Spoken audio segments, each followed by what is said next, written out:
আমি রাসূলের মুখে শুনেছি কিয়ামতের দিন আল্লাহ রাব্বুল আলামিন সর্বপ্রথম তার বান্দার কাছে প্রশ্ন করবেন, বান্দা নামাজ আদায় করেছিলি কিনা।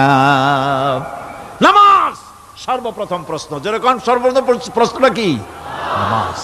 এই নামাজ আপনার বাচ্চাদেরকে যখন 7 বছর বয়স হবে নামাজের হুকুম করবেন, 10 বছরে নামাজ না পড়লে প্রহার করতে বলা হয়েছে।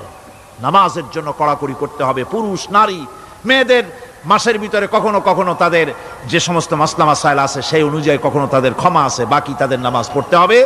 আর পুরুষের জন্য পাগল হয়ে যাওয়া, বেহুশ হয়ে যাওয়া ছাড়া নামাজ মাপ নাই, নামাজ পড়তেই হবে।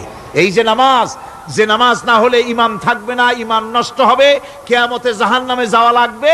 এসব কথা শোনার পর আজকের তাফসীরুল কোরআন মাহফিলে আমরা কি ওয়াদা করতে পারি যে আমরা মালাকুল মউত যতক্ষণ পর্যন্ত আমাদের মাথার কাছে না আসবে নামাজ ছেড়ে দেব না? এই ওয়াদা কি করতে পারি?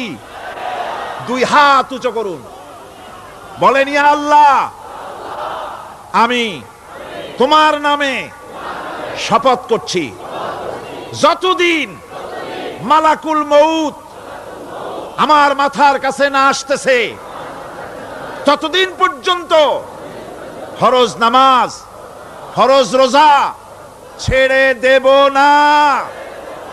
ইয়া আল্লাহ, মৃত্যু পর্যন্ত আমার এই ওয়াদা পালনের তৌফিক আমাকে দান করো, আমিন।